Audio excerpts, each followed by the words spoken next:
Et bonjour à tous, alors aujourd'hui on se retrouve dans une nouvelle vidéo et on va parler de ce petit ampli Fosi ZA3. Donc cet ampli m'a été envoyé par la marque Fosi, à savoir que j'ai pas eu de consigne particulière, ils m'ont proposé si je voulais le tester. Donc mon avis sera totalement honnête dessus. Donc il s'agit d'un petit ampli en classe D qui va être destiné voilà, à de l'écoute hi-fi.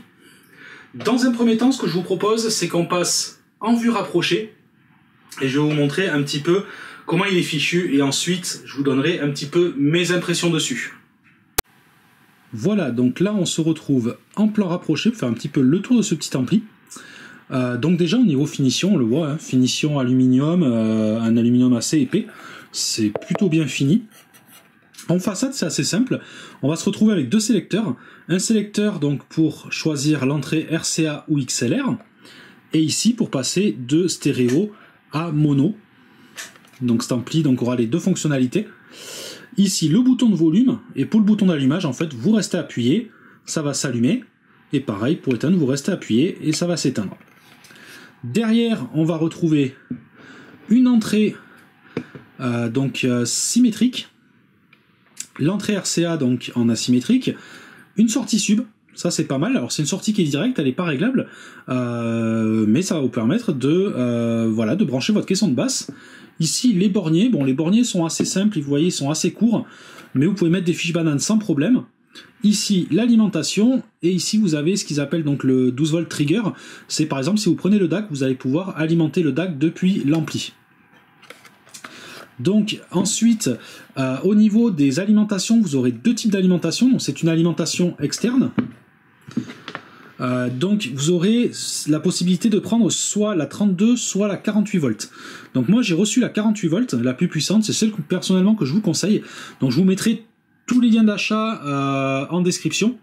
Comme ça vous aurez pour l'ampli, je vous mettrai aussi les alimentations, mais bon quand vous achetez l'ampli vous pouvez choisir de toute façon laquelle vous prenez. Moi je vous conseille de prendre la plus puissante qui est la 48, donc les deux c'est des 5 ampères. En quoi ça va influer l'alimentation? Tout simplement sur la puissance finale de l'ampli. En 32 volts il est donné pour 95 watts sous 4 ohms ou 110 watts en mono.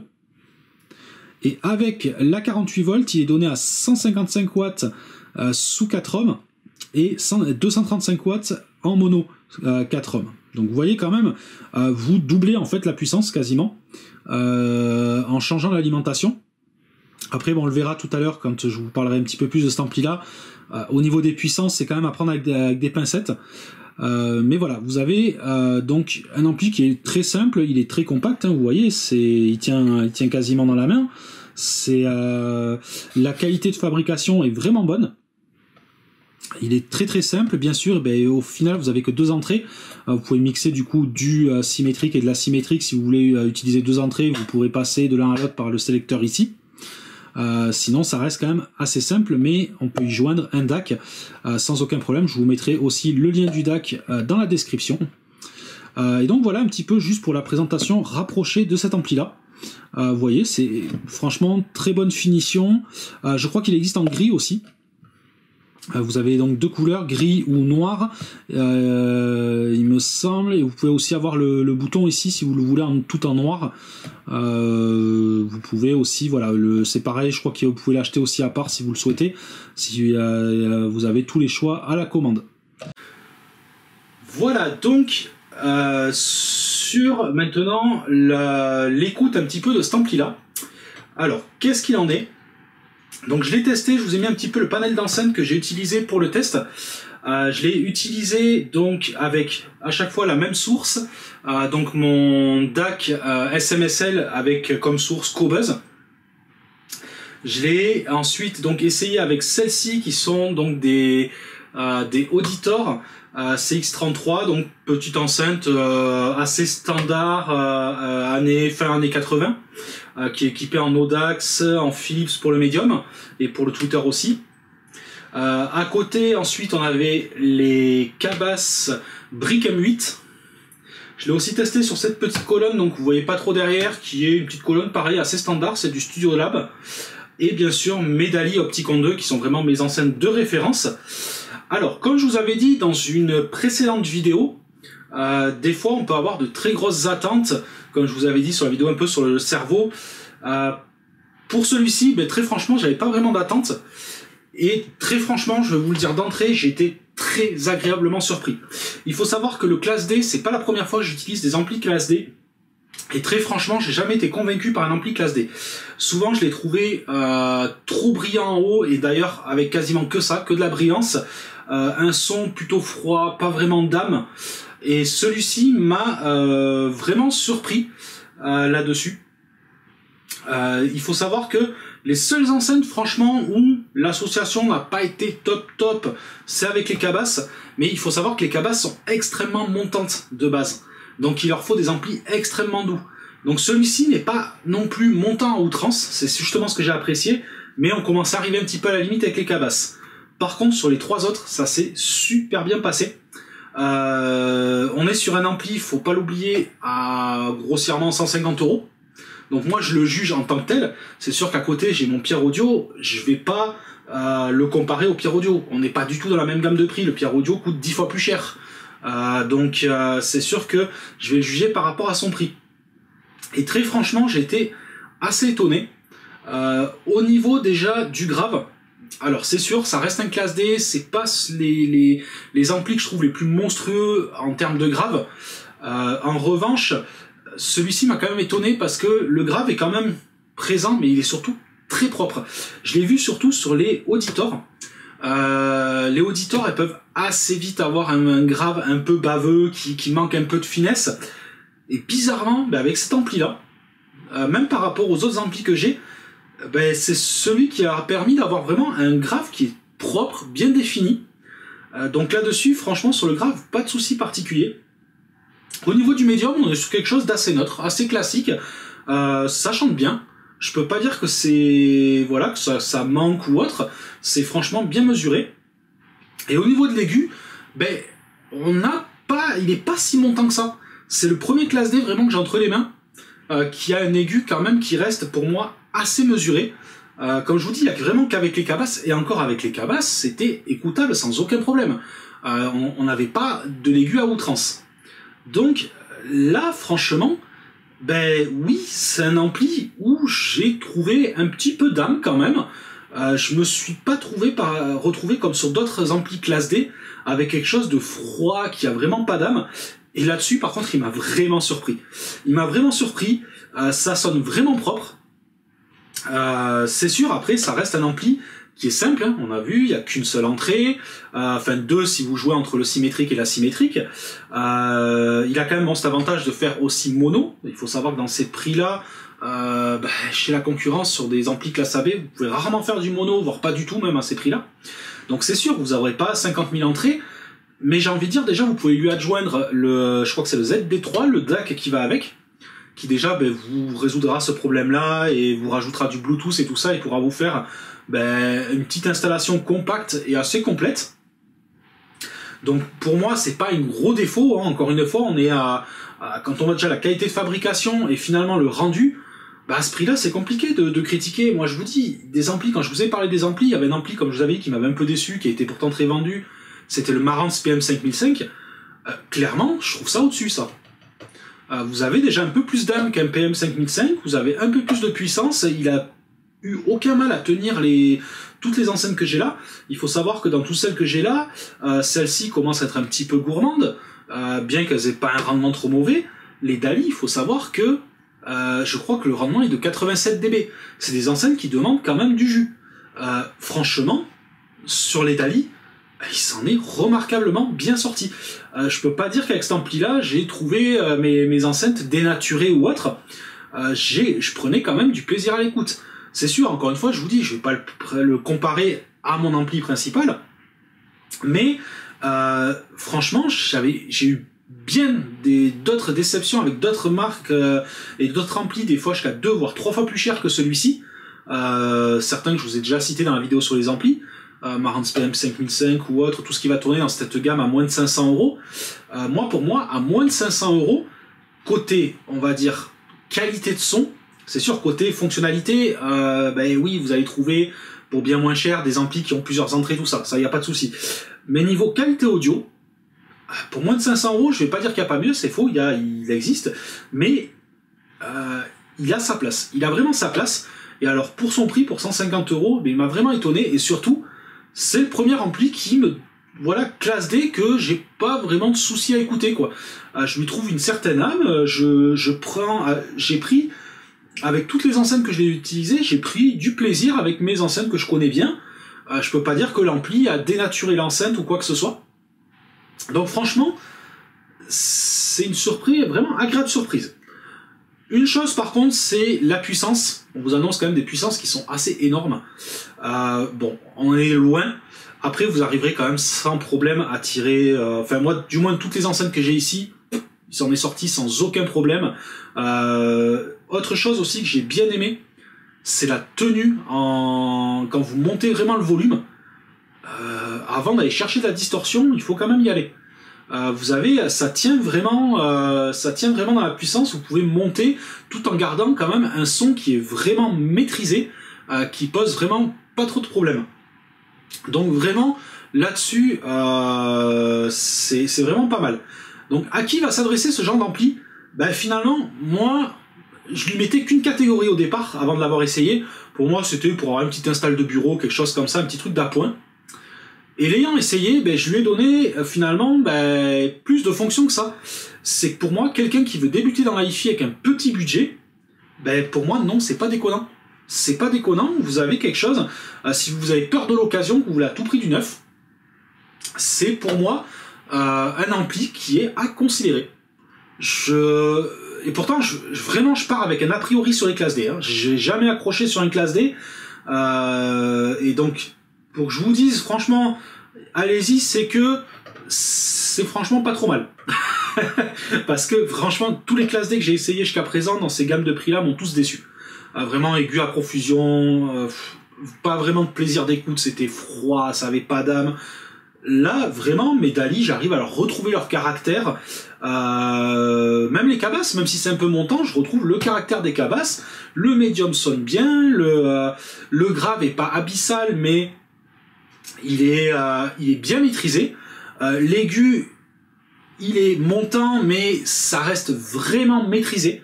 On n'est pas sur quelque chose qui va gueuler dans l'aigu.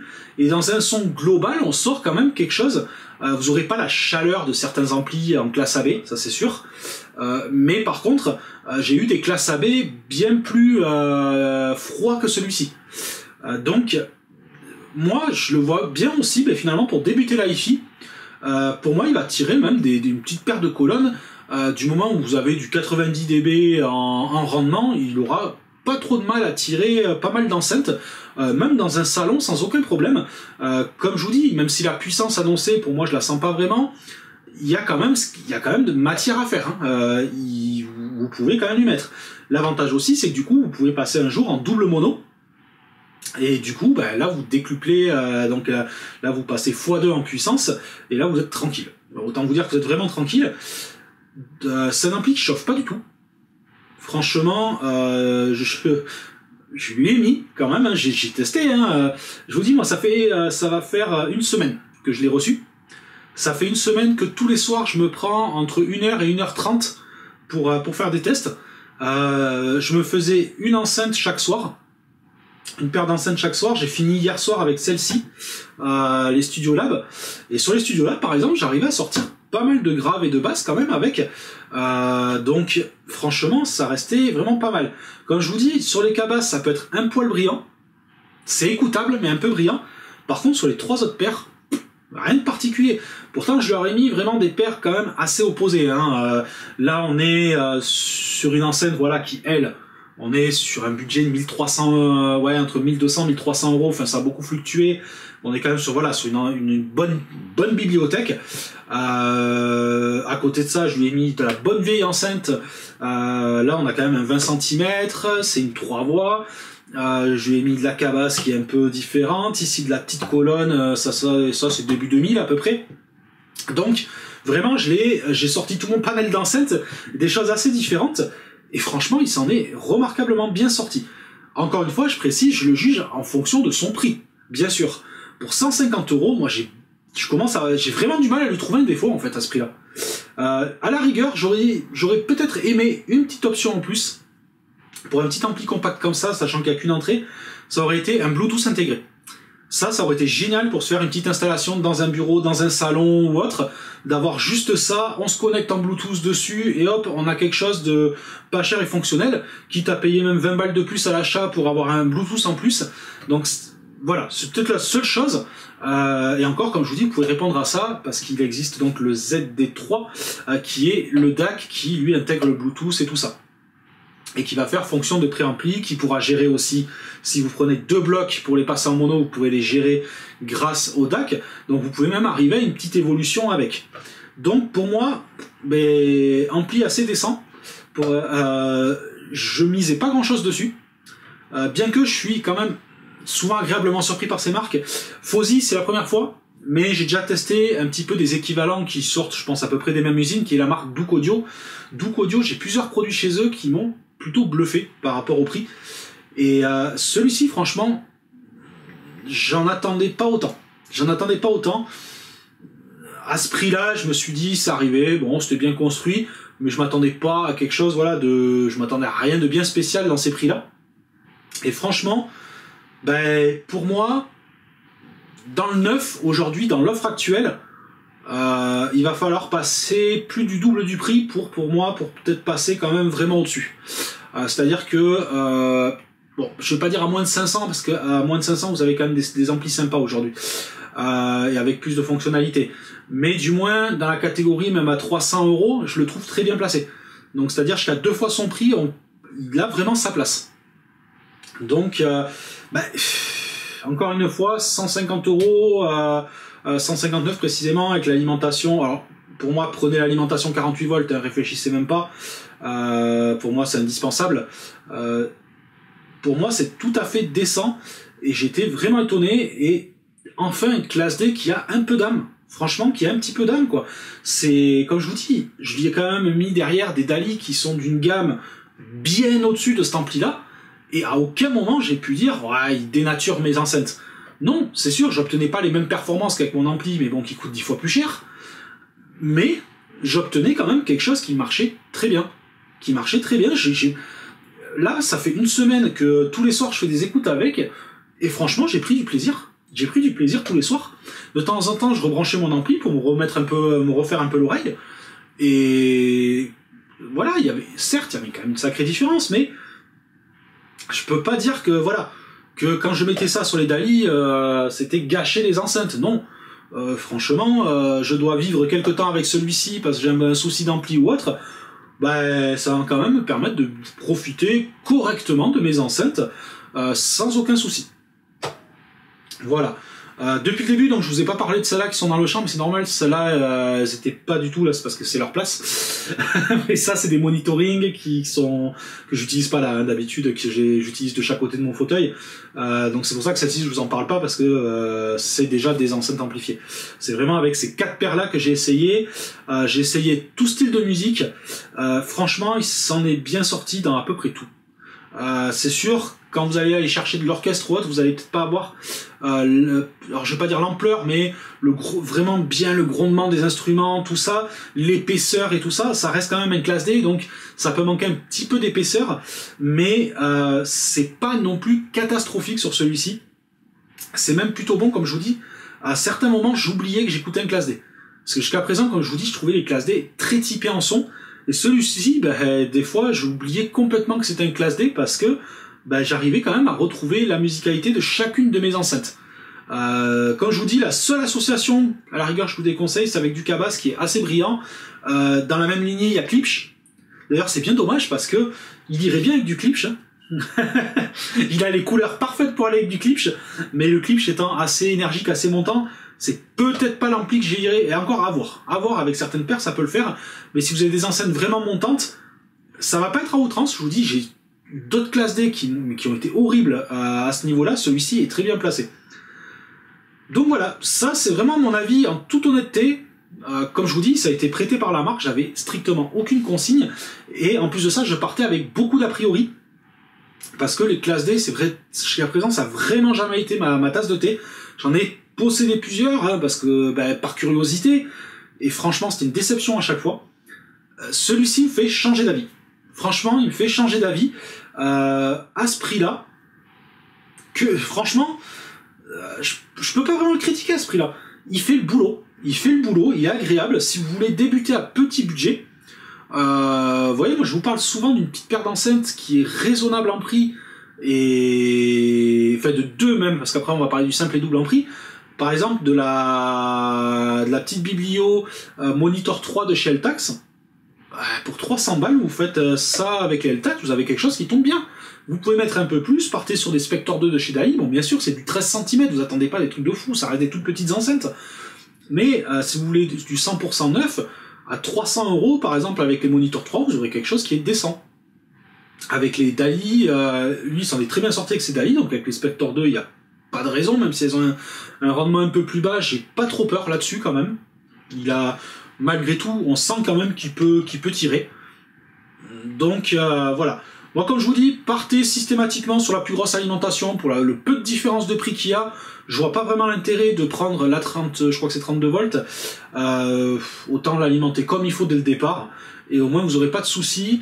Après, j'ai pas constaté de bruit de fond, de choses particulières, franchement, ça sonne propre. Ça sonne propre. J'ai pas eu de soucis particuliers avec.